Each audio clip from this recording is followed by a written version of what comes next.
Hello and welcome once again to Wars Going On.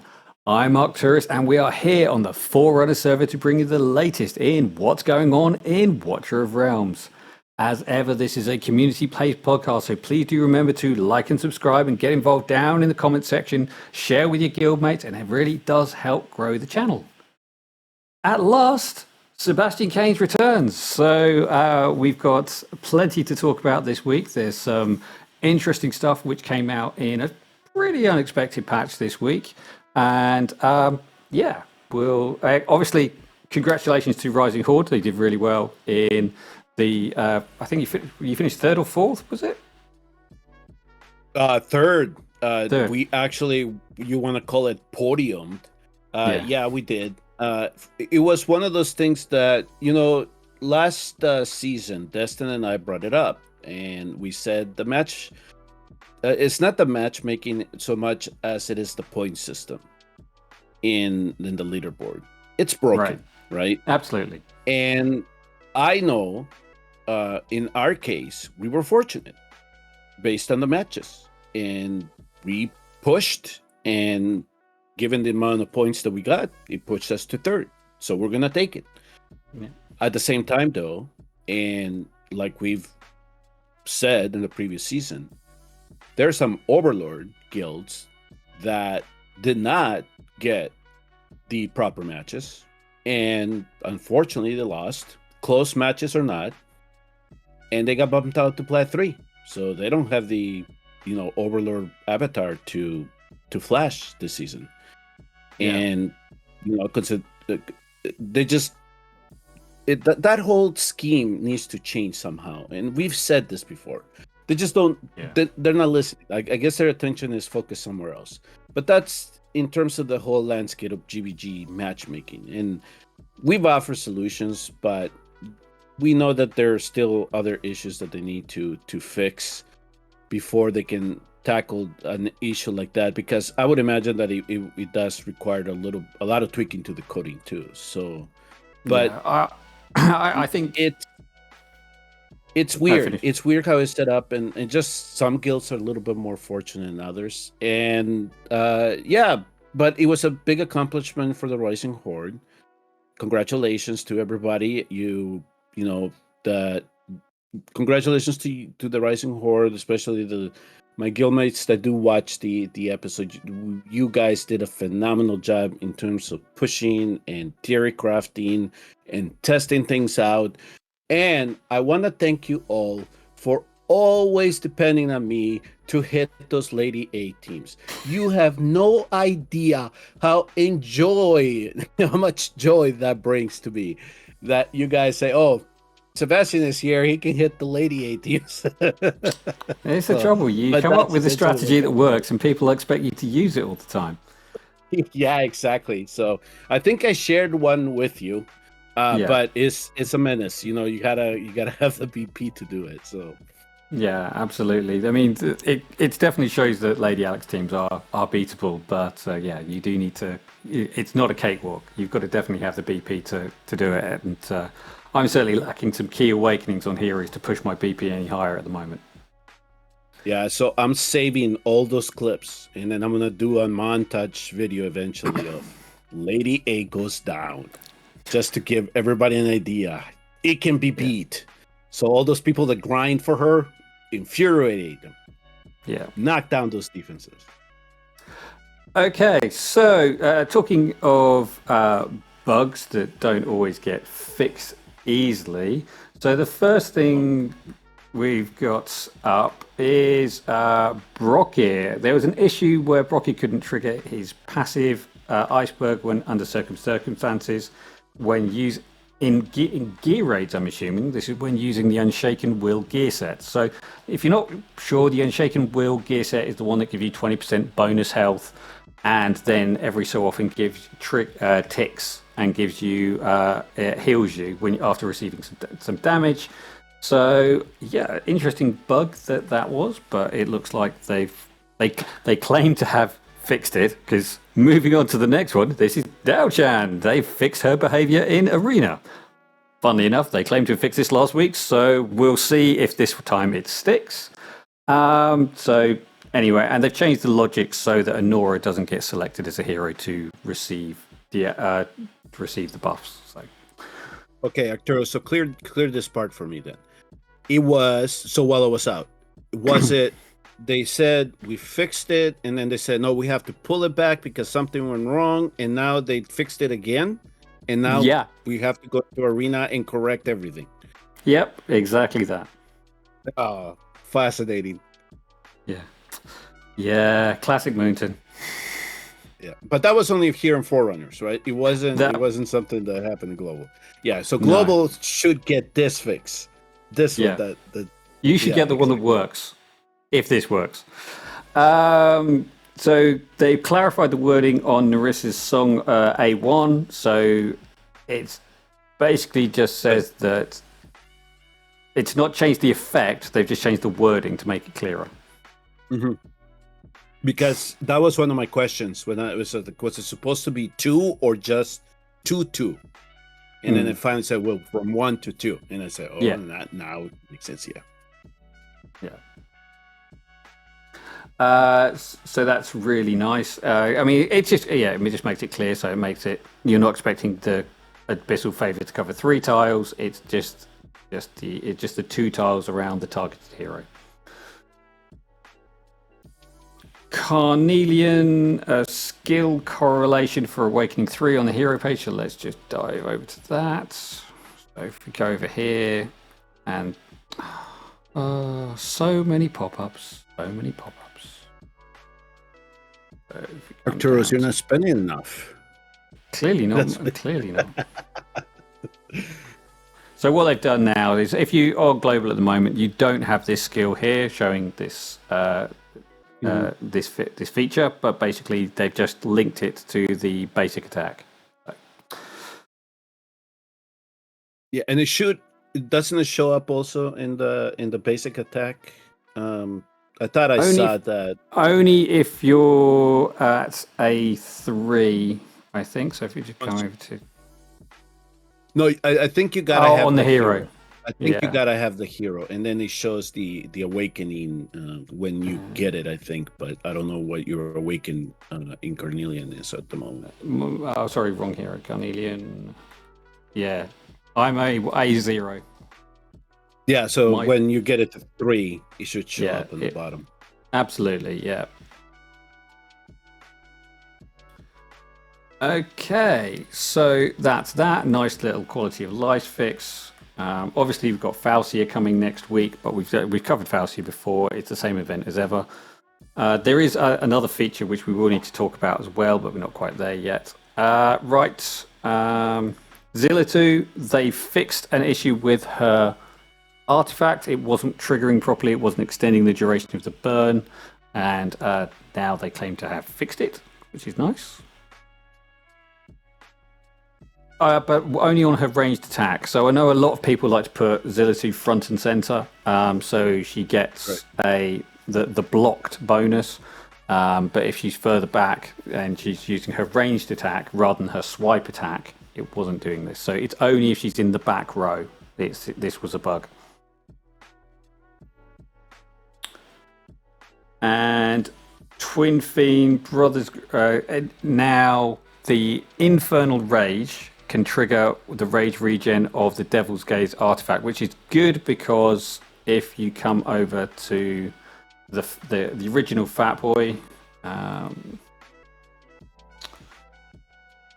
so you get this Infernal Rage state, so 1 in 20 chance of hurting himself, and that's entering the Infernal Rage state, but that will now mean that this triggers off his as a count as a basic attack, and you'll get the rage regen bonus from that. So it just helped him cycle his ultimates a little bit faster.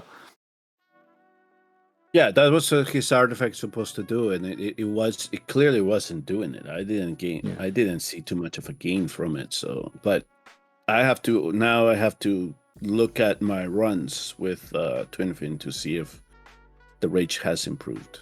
Yeah, I mean, this artifact anyway just turns it from a AOE target damage dealer to a single target damage dealer. So there's only a few places where you'd really want to be using that anyway.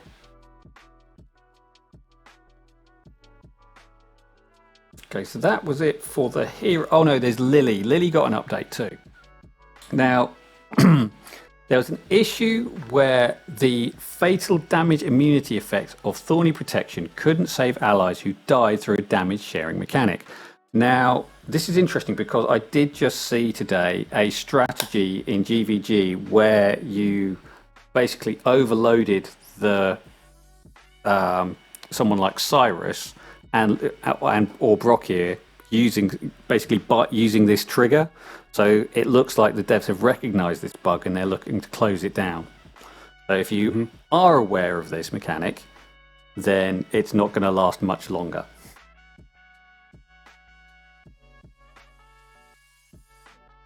Yeah, we'll be wondering why Ma is not killing things quicker. Yeah.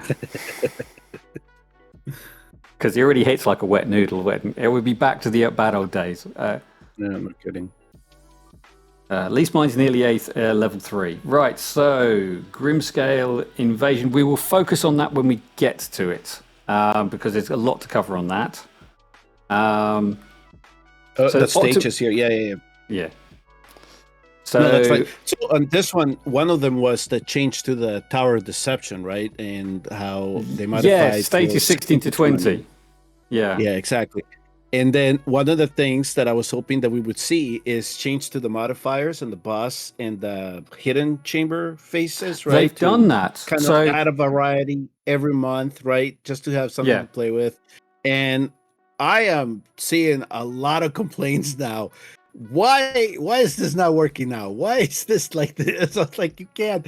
It's like if you make one group of players happy, you just dissatisfy the others. It's just amazing how the behavior of the players are when something changes. Like, no, the Tower of Deception is supposed to be something that a rolling challenge. A little bit. Yeah, exactly. So especially when you have modifiers come in, right? You have something else, and if you don't have the time to do it, just do the 1-star clear or whatever we want to call that, and then move on. Yeah, keep climbing up the ladder. But all the other stages should be the same, right? Except for 16 and 20 now, where they modified the difficulty. Yeah, I mean, it was quite a ramp there. I mean, suddenly you needed like nearly 900k teams, and the enemies suddenly hit really, really hard. I remember when I faced those stages the first time round, it was quite. It put me off actually trying to push through them. I kind of got to 18, it's like, yeah, I can't be bothered with this, and left it. So I do need to go back and focus more on Tower of Deception. And we do not know how many floors these towers eventually going to get, right? So let's just hypothetically say 100. That the roadmap, whether it's 2 years out, it extends it to 100. They're going to have to then scale back the lower floors to accommodate for that, because unless this new gear feature is just going to overpower our gear, I don't, if they're going to keep adding floors, they're going to have to scale down the others eventually. So they have to work all of that out. I wish that they would tell us more floors are coming, and then you can kind of say to yourself, oh, I understand why all these modifications are being made now. Yeah, definitely. Okay, so Malric's Hall of Illusion interface. This is really slick. So if you've seen any of our other videos where we talked about the Tower of Illusion and the interface, it's been kind of like, oh, it's just circle and it's kind of just there. But here we go. So now we've got this. You choose your stone and you can drop it in, and it comes up with this like proper boss stage thing that with all the different key modifiers. And you can see the reward. Every stage which contains a boss now has a chance of these sophisticated chests, and that is kind of like a bonus boss chest. And you kind of get it like when you take down that boss character. And it's not guaranteed, it's only a chance of it. And they added some, let me just go back from here, so remove that. So here we go. So filter. Where is it? You want to take a guess who's capped? Yeah, you're capped on stones, are you? I haven't done one. Yeah. So this is interesting here. So there currently you can only farm up to level 4. If you have been able to pass stage 24, you can farm level 4 stones, but they're hinting at something higher. Level 5 stones. Yeah. You can't see that. My head's in the way. No, can't you see it? But here, the trial is also got a filter, so that suggests there are more trials to come. So that, again, really good thing. Right, so let's just dump this in. And here we go. Obtainable rewards. This is what I was looking for. So now there's like a quick view saying as you progress up the levels of of chest type, there is more opportunity to get access to the different rewards. So if you're thinking, I'm really after these transmutation gems, well, good luck. You've got to have passed 24 and you've got to be able to beat the stages with like a 1.3 million BP and so a hell of a lot of modifiers to get access to them. So yeah, good luck with those. I'm sure we will pass them in time, but you've got to have a pretty stacked account to get there. Overall, the interface is much slicker. When you load one of these up, I won't do it now because there's a lot to cover today. You come in and there's a big green splash screen. If I remember, I will take a clip and upload it to show you just up here. And that's the splash screen. Again, you've got the little modifiers that appear on screen during the battle. The The interface of the special guards that appear in the corners are a bit... They've tweaked the colours to make them more obvious that they're doing something different. But they've made some nice changes. There's still a lot to get through them, and you can get bad luck if one of your heroes goes down and the whole thing collapses, and that's frustrating. But yeah, overall, good improvement. The rewards have been adjusted too. That's one thing they've said they did. I think it's partially trying to reduce the chance of getting all of your chests being 5-star psychic powers, because I fed that back that was horrible, and I think they've acted on it. And secondly, there is this chance of this mini boss chest, which is again a nice quality of life feature. Most people are probably going to end up getting this fat boy, but if you're really lucky, you might get the evolution gems or something useful. Yeah, probably like a 1% chance to drop or something like that. Yeah. It looks like the state they just kind of tidied up the stages, so it's easier to sort now. Now remember, if you want the best rewards, it's the level that you want, not just the color. So the rewards from a level 3 yellow are better than a level 1 red. Correct. Okay. Pretty neat. Yeah, really good stuff. I've got some evolution stones recently for my artifact enhancement stones, and it basically gave me another, in terms of power level, took my Kagiri from a level 4 exclusive to a level 5 exclusive in terms of the power I was able to put into that artifact. And that's just using the Purple Awakenings, so the lowest level enhancement gems. So you can get some really neat stuff going on.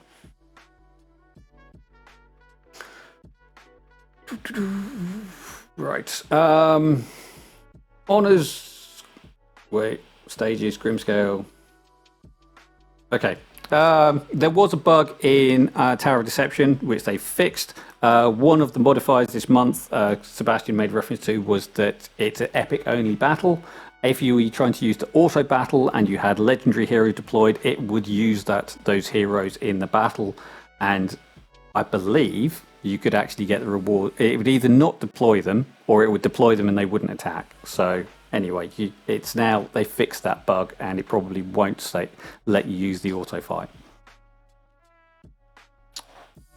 Honors Gauntlets, they're expanding these. Sebastian's favourite topic, along with Arena in general. Yeah, they've expanded the slots. They've not improved the rewards. As of Monday, they're expanding the between season break from 8 days to 15 days.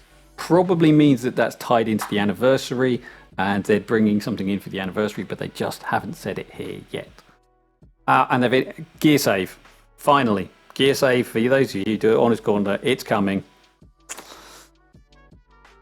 Gear plans for different customizable gear plans. This is quite nice. It was a little bit buggy, and I had some fun this morning after I thought I'd set up some groups, and everything disappeared. But anyway, it looks like it's buggy, but it's there, and there's added more ways of filtering the gear plans. So let's dive over and have a look at that. So gear, here we go. Quick change, plans, and here we are. So now you can choose, you can filter by group, and yeah, it's reset my my filters again. So this Abyss 1 was kind of the unfiltered list. This 8 is supposed to be Abyss, and that the final one is supposed to be my arena set. So the saving of the names isn't working properly, but as long as you remember what you've put in which group, you're fine. That will I'm going to bug report that and feed it back. But anyway, but the nice thing in here is you can now filter by name. So if you've been really careful in how you've written all of your other ones and everything's alphabetical, you can now find all of your ones which are for your Setram sets or your Hatsut sets or your Ingrid sets, which are all alphabetically named. You can now find them. So that's a nice little quality of life feature. I think that those were part of the features that we were asking. I was more interested in the grouping aspect of it, because then you can, like, if this is just supposed to be GvG, then I can just look for my GvG affiliation sets and stuff like that, right? Or my GvG exactly. Gear. My BP sets. Yeah. So this is supposed to be. Well, it says arena, but it's supposed to be all of my Abyss gear, and I have changed it on my phone. It's not stuck. And there you go. It's all my Abyss sets, which I've got saved, and that's it. So you're able to pull them out into one location. There is something weird going on. I mean, it doesn't. It's there in terms of you saving your run or whatever. But there's something really weird going on with how it displays if you save it on the PC client and then you go to your mobile device and then it says that you don't have anything saved, but in actuality you do. And like you said here with the gear feature thing, I've seen it being rearranged on my mobile device from my PC, the emulator on my PC. So I think that they still have to make sure things are transferring correctly, or at least matching between both devices. But that's the only bug that we're seeing right now. Hopefully it doesn't show up on global, but that's something to look out for, just in case they don't fix it before they put it into the coding into the global server. Yeah. So there you go. So it is working. Everything that's unfiltered, and that's just kind of everything. Yep. So yeah, pretty good. Really nice quality of life. Filtering by name is so useful. Now, if they could just add that little search feature or the hero, search bar in the hero interface, then that would make things just a little bit better. Okay, so Falcia, we've talked about. It'll be the same 6 stages where the boss comes in. You've got to you've got to get through the sort of the mini storyline stages, and then it's whack the boss as hard as you can, as fast as you can, and get points. And there'll be the opportunity to unlock some rewards. You'll get a chance to get access to her exclusive artifact and some other rewards. Probably a epic hero who's long since surpassed his usefulness. But it's a little bit annoying though. Oh, sorry. I was just going to say, it is a little bit annoying that we're rerunning Falcia again. We just ran Sun Wukong, and apparently Kigiri's around the corner. Yeah. And Gwendolyn has not made it back. Reeve's not made it back. Has his third one, even though they've said that he's coming, but they didn't say when. Lust has only ever been run on Forerunners once. And I know she's been twice on Global. But that was all tied into the September updates issue that they had with Apple. Right. So. But Lust has lost a lot of her luster. So they're gonna have to do something with her to make her a little bit more intriguing, unless they just focus it on players. But the end gamers are gonna look at Lust and say, "Do I really need awakenings for her?" So they're gonna need to adjust her a little bit.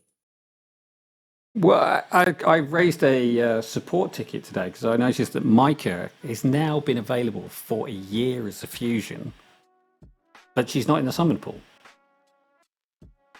And that seems that. Who'd you say? Micah. Oh, I forgot about her. Okay, yeah. Nothing. Oh, She's a magic. She's magic damage and does bonus damage to shields. And now we have a boss who has a magic specific phases and puts up a big shield. And I was doing some testing with her today, and if I had skills in her, I think she would do okay. She would certainly get me through the first two magic skill shield levels. But I haven't skilled her up, and I certainly don't have any awakenings in her because why would you? But if they made her available, she might be another ticket for people to push a bit further in Abyss. Yeah. Okay. Right. I forgot about her. Okay. Yeah. Everyone does. A good point. They should bring her as a limited or another fusion or something. Yeah. Yeah. Right. So here we go. So this is they've introduced a thing called War of Fates. So after the event starts, commanders can earn league points by basically by playing the game, and then you'll get rewards at the end based on how you perform. And some people have said it's a bit of a whaley event. So during day one, we'll be grouped up and put into different leagues, and then you'll play the game. You'll get points for participating in arena, doing the Drake's challenge, and farming in gear raid stages. Each league leaderboard ranks top 100, and you'll get at the end of the phase. It'll be a 2 to 3 minute period with a final score tallying to determine the winning, and then people will get rewards based on it. So it's interesting. We've got no idea what the rewards are going to be, but it looks like there's an opportunity to get some free rewards just by being online and playing the game as you would normally. Right, but there'll be some type of leaderboard here, right? Right. So, I don't know. My first, and I'm gonna be interested to see if anybody puts anything in the comment section on this. But my first inclination into how this was designed is for those of you that played Raid Shadow Legends and have to do, I think it was CBC every 2 weeks. And it was all point systems based on where you went to do daily task or what mode you had to do. And arena was one of them. And then you had to go and farm particular dungeons. You get points for that. And then the more points you get, of course, the higher you climb up on the leaderboard. So, yeah, that was my first inclination. But I do understand some of the concerns here with the whale aspect of it, so we'll find out exactly how this runs, and then we can make an assessment as to whether it's good or bad. Yeah, I definitely think there's going to be an opportunity for people to sort of, if you saved up. I mean, call me mad, but I've been chasing to try and get my corrosive fusion, mostly because I'm not putting soul stones into her, and I'm looking for ways to speed her up because she's all about speed. That unit. So yeah, 120% bonus speed during the ultimate is going to be a nice way of getting more debuffs out of her. But anyway, so I've used a lot of my saved pots recently, and we'll have to see how I do in those various stages. But yeah, it's an opportunity for free rewards just for playing the game.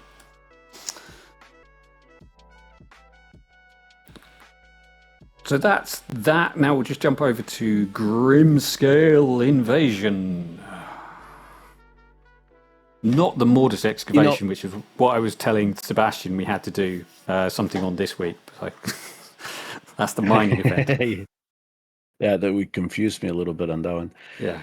This, I will set this up and saying something like this would have been nice to have before Abyss 1 got introduced. because at Right. least it kind of give you an idea of what to expect with the new boss, right? And then you can ramp it up. This one is just like at the beginning, it's just cakewalk. You just kind of get adjusted to getting that change, physical to magic to physical to Yeah. magic, dealing with the shield. It would have been a nice preview to Abyss 1, but like I said, they just threw it at us and said, good luck. Yeah. That's exactly how it felt. It's weird because it's the mechanics of Abyss, but with none of the timing. And so it's really unusual because you think you've got you go in the first time you play and you think, oh yeah, I know how this is going to go, and then it doesn't play out how you think it's going to go at all because you've got the boss phases fall really fast, and then it's really difficult to tell whether, because to get it to change phases you have to deplete the health bar. And so you think you've taken it out by breaking the shield, but then the boss is still there, so you've got to keep wailing on him, but your ultimates are all out of time because you thought you'd done everything you needed to do. So, yeah, it's a bit of a weird one. At the beginning, you will need a whole lot of support. I mean, I think that if you wanted to, you could just smack the boss as hard as you can at the beginning and get as much damage as you can before he ramps up and starts doing the amount of damage that he's, like Abyss 1 does. And you just, maybe you can do it without Versi at the end, just hammer it in. Try to get as much DPS in there as you can, and then compensate for that meteor. In the first couple of meteor, I think it was 3, the fourth one. I think it was the fourth one where the meteor started doing some damage. So then you can compensate for that. Make sure that your ground units don't get all blasted out. But yeah, it's just, it would have been a nice preview. And then you throw people at this one and you say, okay, now I can start adapting, but at least I have an understanding of what the mechanic of this thing is going to be. So I'm frantically re-gearing here because I'm just going to put it on an auto in the background to give you an idea of how it plays out. But I'm definitely not using Versi. I'm using Twyla because I've decided I wanted a bit of rage regen in there. I have seen one of the top teams working, one of the highest scoring teams on this server is using an A5 Eloin in their team. So you don't even need a Versi in there. You may even not need an Aelin in there. So you can look for alternatives here to try and push a bit higher. I mean, DPS wise, you can bring in your Abyss 1 team. It's just a support around and you can change it or even bring extra DPS just to get as much damage as you can. Yeah. So let's just run this up. Now, for some reason, there is a great big spike through this guy's head. I'm assuming there's going to be a storyline which explains why there is a spear through his head at some point.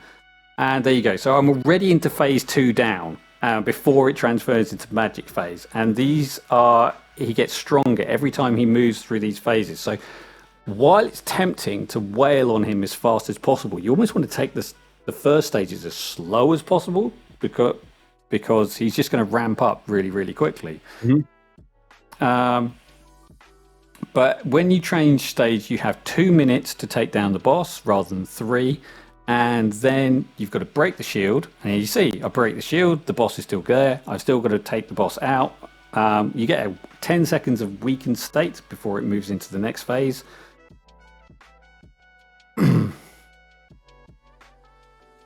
Yeah. Oh, I've lost a unit. I'm not sure which unit I've lost, but I've lost a unit. Oh, there goes the tank. Oh, I managed to survive somehow. Yeah. Yeah, something went wrong with the auto, but I think people get the general, idea behind it. It doesn't smack as hard as you think it, unless you let that shield build up. But it's at least and then you can climb up and try to get some reward. So now the top. I mean, I'm not going to say the Forerunner server has the strongest heroes and the strongest players. So the top player on the Forerunner server has 580k. Okay, the rewards go up to 1.3 million. Okay, I do not imagine many people will be topping out and getting this variant gem. I reckon the top global players, the majority of them will be in the 750 to 1 million range. I think one or two might push higher, but I don't think many people will be topping out. Whoever has Deek's account probably can make it to the top, but we'll find out when the result. So yeah, okay. One of the things I will say though, be easy on the forerunner people, because a lot of the whales have quit the server and those accounts are dormant. So the ones that are still here don't spend as much, so they do whatever the best that they can with the tools that we have. But in terms of those that have A5 Kagiri and A5 Wukong, they're going to do well. They're going to try to at least get some of the what was the one gem? I keep forgetting its name, but transmutation. At least the very gem or the transmutation. The very one. Yeah. In transmutation. So at least they'll be able to get something like that into their account. Now it says 14 days. So we have 14 days to optimize this. So now this is the beta. So if I was a betting person, I would say the patch is coming to global in 14 days for the anniversary. And what they're doing is checking to see how this score is, whether this scale is appropriate, whether people are progressing on it. And then they might adjust it for when it comes to global. At the moment, it feels a bit steep for me. I mean, I do about 35k on Abyss 1. I just missed the bar by 400 points. It was really, really close today. So, yeah, the thought of me getting anywhere near that 1.3 million is no chance. But I might get 350 if I'm lucky on this. Just to give you an idea of where I am. Forerunner people should feel special because they didn't even add this to the test server. They didn't want us, the content creators, to test this out and just show vast amount of damage that you could do with a full test server account. So, well, I have been on at them to make use of the Forerunner server, and they're doing that now. This is this event. There's also this league thing going on, so they are listening. They are making use of us. So I can't complain about that. The fact I don't have the equipment to take on this is my problem, not theirs. Still got to stay on top of that though, because I do feel like they keep forgetting the Forerunner server. There's a lot of issues here that they need to fix, and I saw in one of the dev insights that they did answer my question regarding adjusting arena deflation problems here, and they said we're working on it. But you know what they could mean 6 months to a year, so who knows? Yeah. Okay. Anything else to say? Odyssey of Dreams. I don't know if anyone encountered this. In Odyssey of Dreams, there's the stranger who gets you on certain of these sort of event stages. I encountered one who I answered his series of questions, and he skipped me right to the end of the run. So that was nice. I got full rewards for just this full 10 divine shards. Yeah. And awakenings and summon crystal just for going through and answering the guy's questions. Do you remember the sequence? No, it was basically just like, oh, I want to investigate this. Oh, I'm not sure about that. Or this is a morally grey situation, and it was just basically went through, and it just like, aha, you're clearly got a long journey ahead of you, and it just jumped me right to the end. Just like, wait, what? That was a nice one to get. I don't know if it's RNG based, but that was a nice one to get. But yeah, I do like that Odyssey of Dreams. I think it's a nice little fun thing to have. Right. The only other thing that we were going to talk about today was something which you brought to my attention, and kind of relevant with the sort of heroes who move from location to location. Obviously, we know that tactical mastery heroes are coming, because look, they're coming. You can just about see it behind me there. Yep. See? They're starting to appear on the Forerunners. We don't really have any details in the Forerunner gallery yet, but I believe that Fastidious put out a video which showed off the 3. There's one who is Esotericist and Watcher and Supreme Arbiter, and then there's one who's Nightmare Esotericist, and another one who's Nightmare and someone else. But we kind of got a preview here in Forerunners too with the splash page. Every time we start the game, we see 2 of them, I think it is, that we see. And so that kind of gives us an indication of how the heroes look like. And I did do a quick look, so I know that it is published that I think it was the War Guides video where I saw that he actually showed the new tactical mastery artificts. Yeah, so that was a couple of months back, and recently Mystical did check that the forge materials here on Forerunners to see if anything had appeared in this patch, and no, they're not yet available. So if you are it's Mystery of Artifacts at the moment, so yeah, the recommendation is hold on to those at the moment rather than forge, because you're going to be wanting to chase after these artifacts when those heroes appear.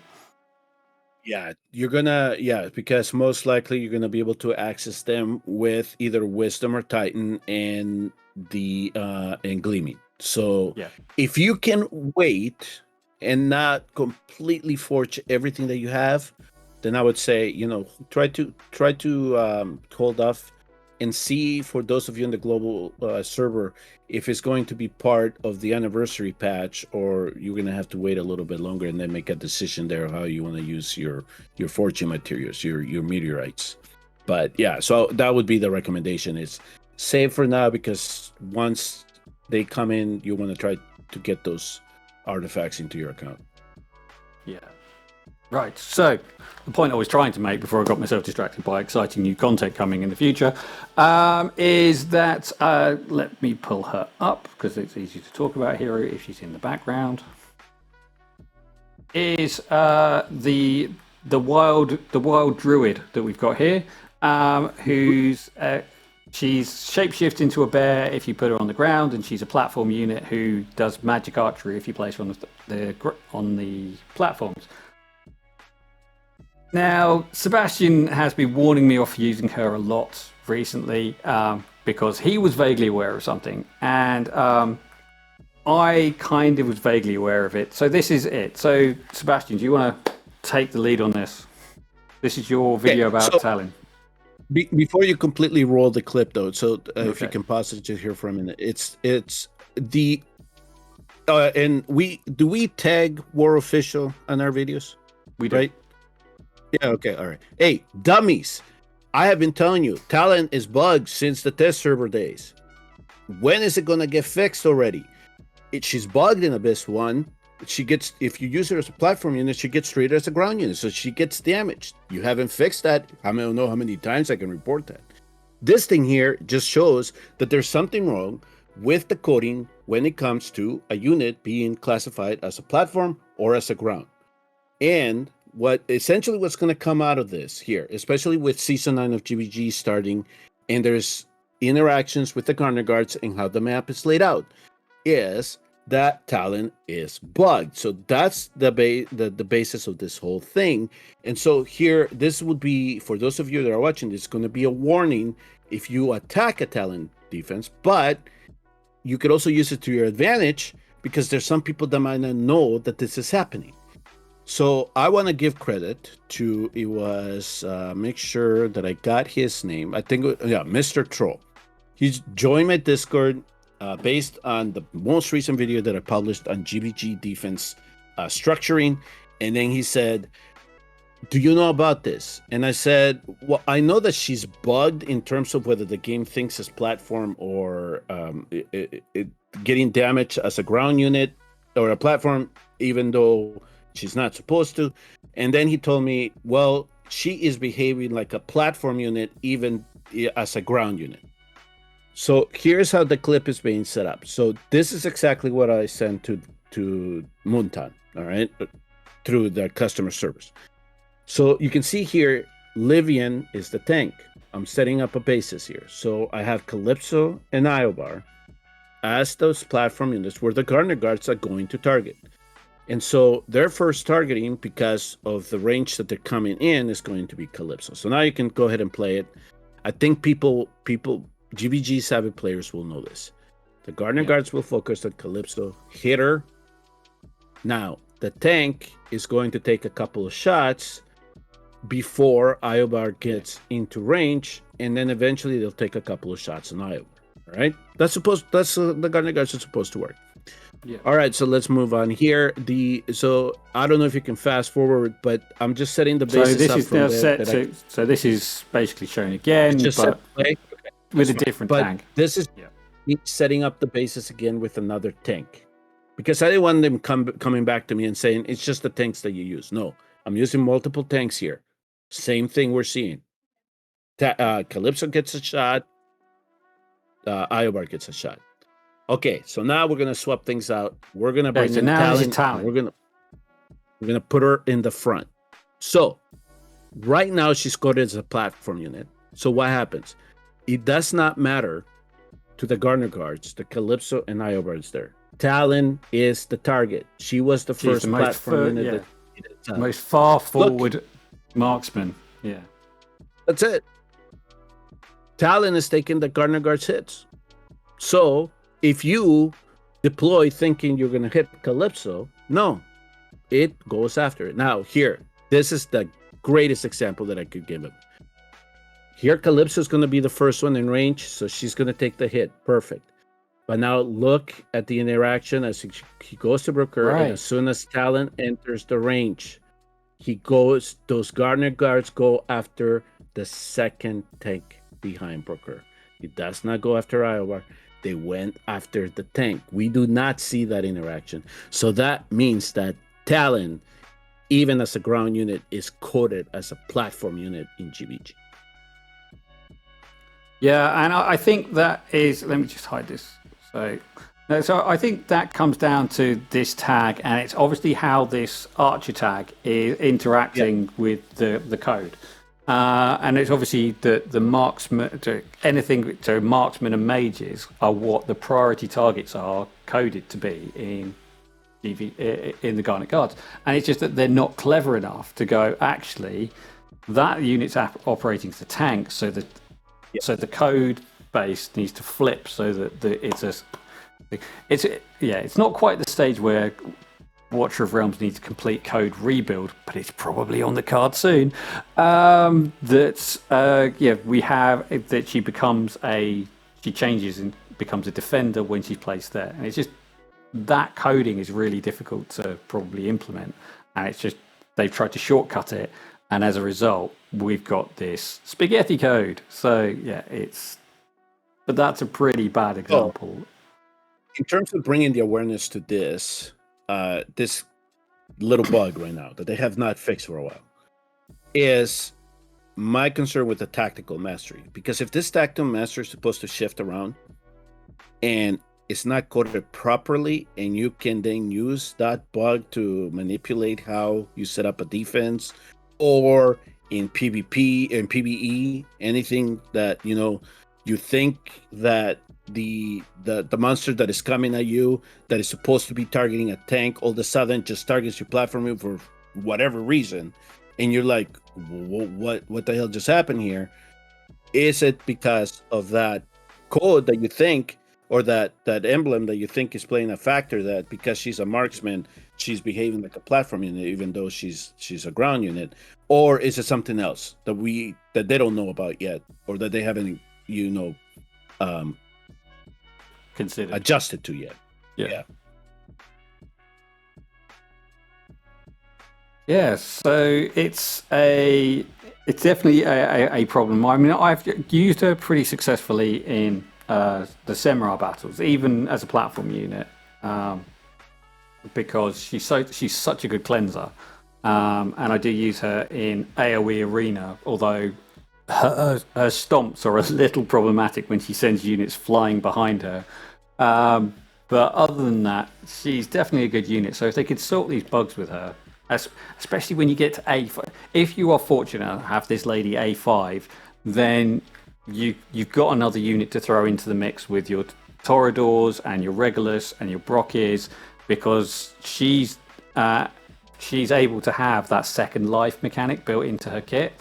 So it's definitely something that you're going to want to be making use of more in the long run as you get more awakenings on her.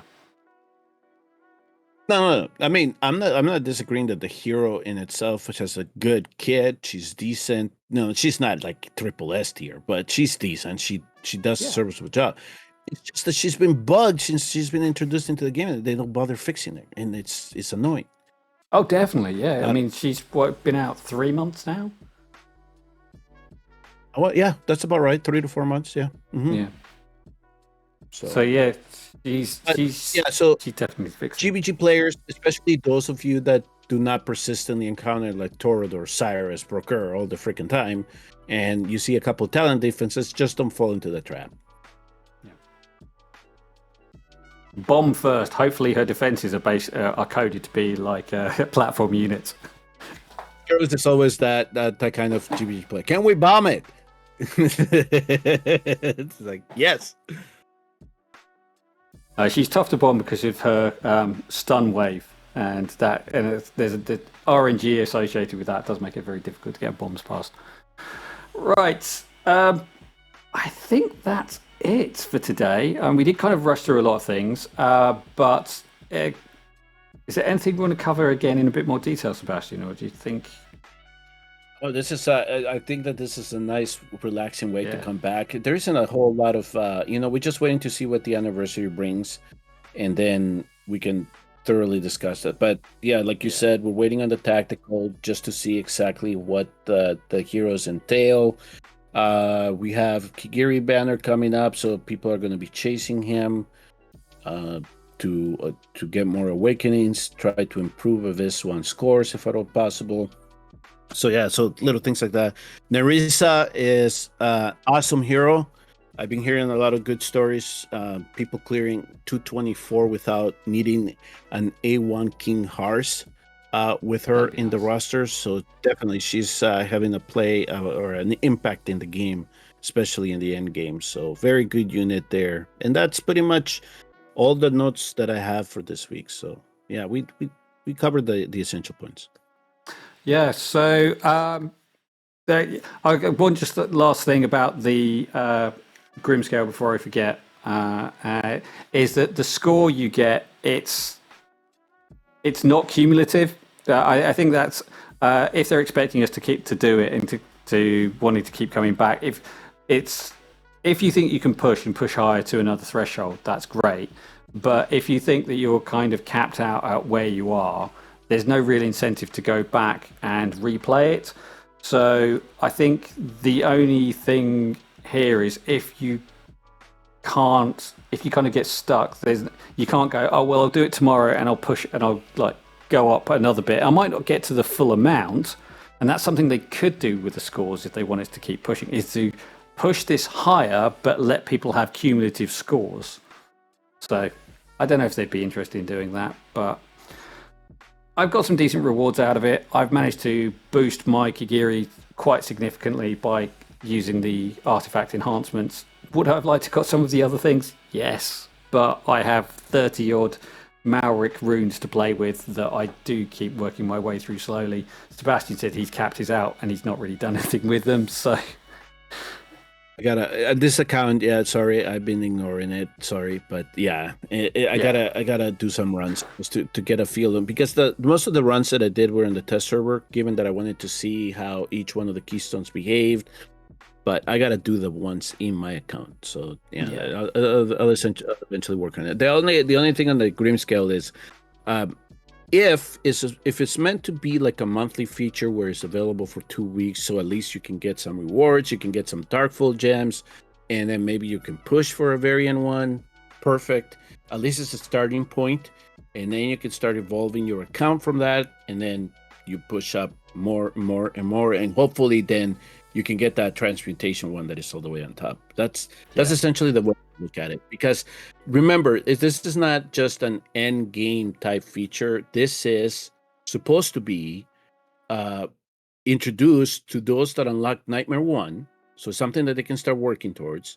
They get to start familiarizing themselves with Abyss 1 mechanics. And then they can start pushing up to see how well they can do. So, that's a really good point, actually, because if you're, I mean, Nightmare 1 you're probably not going to be getting much more, but your opportunity to get 5 artifact enhancements could really make a difference and really help you push up if they roll well. They're not guaranteed to roll well. They could be terrible, but it will never go to a lower threshold. If you roll it and it goes higher, it will go higher. If you roll it and it's lower, it will just say, "Now you've already got a high score. Stick with that." But the things that are really useful are going to be these Darkfall gems that you start to get at decent thresholds. I think I got 1.1% when I rolled, and the chances to get between 1 and 5%. So again, it's not amazing, but 1% extra attack is actually, it adds up. It's worth chasing. Yeah. So yep. So yep. So it's supposed to be a sort of evolution, like your it's not the trainer mode that people have been asking for, but kind of like the sandbox Semra type deal where you get to save the run at the end. You decide to save the run at the end, but it's something, and it does introduce you to the main mechanics of the damage switching, the shock waves. They have actually introduced some better visual indicators of when the splash wave, this AoE damage waves are coming, so it helps you practice your timing on your Kagiri, etc., or your shields or your heals, so that you know how to cope with them. So if you do that and you get it into your head, then you've got a better chance at Sem. But the timings are different. They are not the same. The processes are the same, but the timings are significantly different because you're cycling through the phases much faster. Your rage regen is all over the place. So yeah, do it, have fun, get some free rewards, get some stones out of it, and help it to push your account. I mean, that's all you can really do with it at the moment. Yeah, perfect summary to it. Yeah, that's essentially what it's supposed to be. Cool. So next week we'll be able to give you an update on what the league is like. But I think overall it's going to be a bit of silliness. But until then, we'll catch you in the next episode. Bye bye.